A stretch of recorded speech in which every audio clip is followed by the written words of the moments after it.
नमस्कार दोस्तों क्या जमाना है ना। वैसे जमाना आज का नहीं, पहले से चला आ रहा है कि जब भी कहीं सास और बहू के रिश्ते की बात आती है तो सास हमें एक खतरनाक विलेन के रूप में दिखने लगती है। माफ करिएगा, ये मेरे नजरिए से नहीं, एक बहू के नजरिए से है।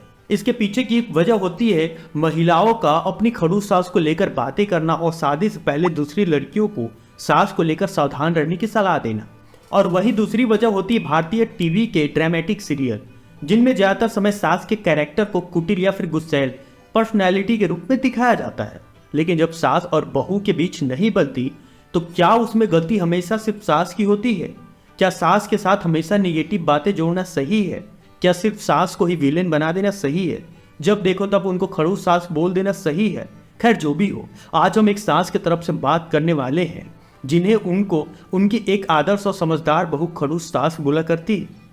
दोस्तों अक्सर बहू से बहुओं से आप सभी ने जरूर सुना होगा कि मेरी सास को मेरे लायक गिफ्ट पसंद नहीं आते, उन्हें तो मेरी सब्जी बनाने का अंदाज भी पसंद नहीं आता है, मेरे द्वारा किया गया घर के अधिकतर कामों में वो टोक देती हैं। एक जैसी न जाने कितनी बातें बहू अपनी सास को लेकर दूसरों से डिस्कस करती हैं। लेकिन क्या कभी वे खुद सोचती हैं कि क्या दूसरों का लाया हर गिफ्ट उन्हें हमेशा पसंद आता है? क्या उन्हें हर किसी के हाथ का खाना पसंद आता है? इन सवालों के जवाब शायद ना ही हो। दोस्तों हर व्यक्ति की अपनी पसंद और नापसंद होती है। ऐसे में अगर आपकी कुछ चीज़ें ऐसी हैं जो शायद सास के नेचर के साथ फिट न बैठती हो तो वह क्यों नहीं इसे जाहिर करे। अपसेट होने की जगह क्यों न बहू सास को ही साथ में शॉपिंग पर ले जाए और उन्हें उनकी पसंद की चीज़ दिलाए। क्यों न उनके साथ बैठकर उनसे उनकी कुकिंग का तरीका सीखा जाए ताकि ऐसा खाना बना सके जो उनके स्वाद के अनुसार भी हो और सबको पसंद भी आए। ऐसा मैं इसलिए बोल रहा हूँ क्योंकि वो उस घर में बहुत पहले से देख रेख करती आ रही हैं, तो उनको वहाँ के बारे में ज़्यादा जानकारी होगी। तो एक सास भी तो इंसानी होती है, तो फिर भला वो अपनी पसंद नापसंद क्यों न कहे? क्योंकि जैसे एक बहू की पसंद नापसंद होती है वैसे एक सास की भी होती है।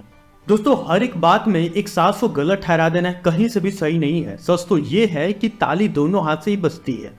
अच्छा आप सब सच बताइए, जब सास कुछ कहती हैं तो क्या आप उससे सहर्ष के साथ स्वीकार करती या सुनती हैं? क्या आप उनके टोकने को इस एंगल से देखती हैं कि आपकी माँ भी तो आपको चीज़ों को लेकर टोका करती थी? क्या सास के गुस्सा होने पर आप उन्हें इस नज़रिए से देखती हैं कि बड़े होने के नाते जिस तरह आपके पेरेंट्स डालते थे वैसा ही वह भी कर रही हैं? इन सवालों को लेकर ज़्यादातर बहुओं का जवाब ना हो सकता है। दोस्तों बहुएं जब ये बात कहती कि उनकी सास उन्हें बेटी की तरह ट्रीट नहीं करती तो उन्हें खुद से भी ये सवाल करना चाहिए कि क्या वो अपनी सास को एक माँ की तरह ट्रीट करती हैं। ध्यान रहे कि ताली दोनों हाथ से बजती है, इसीलिए सास को लेकर इधर उधर की बातें करने से पहले बहुओं को अपनी कमियों पर भी एक बार नज़र जरूर डालना चाहिए कि क्या हर एक बात में सिर्फ सास ही खड़ूस है या फिर गलती कहीं ना कहीं हमारा भी है। खैर दोस्तों सास बहू के बीच में लड़ाई की एक और सबसे बड़ी वजह यह है पति को लेकर खींचातान।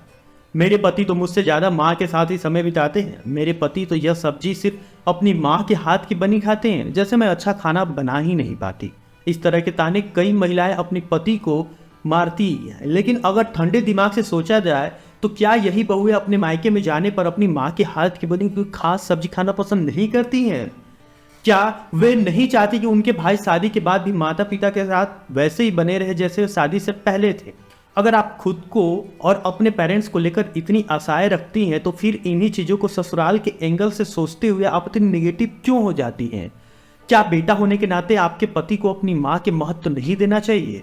क्या जिस माँ के हाथ का खाना खाकर वह बड़ा हुआ है उसके हाथ की बनी कोई फेवरेट सब्जी की डिमांड वह नहीं कर सकता? अगली बार इस स्थिति का सामना करे तो अपने पति को ताना मारने से पहले एक बार फिर से जरूर सोचिएगा। दोस्तों बात चाहे जो भी हो, मैं तो आप सबसे बस इतना ही कहना चाहूँगा कि रिश्ते प्यार से चलते हैं, ताने और दिखावे से नहीं। वैसे एक बात याद रखिए कि आज जो आप बहू हो और बार बार अपनी सास को खड़ूस बोल रही हो, जब देखो तब उनकी शिकायत किसी बाहरी लोगों से कर रही हो, ये ना भूलना कि एक दिन सास आपको भी बनना है। वैसे भी किसी ने क्या खूब कहा है कि जो जैसा करता है वैसा ही भरता भी है। इसलिए समझदार बनिए, रिश्ते निभाइए और जीवन में सरल रहिए। धन्यवाद।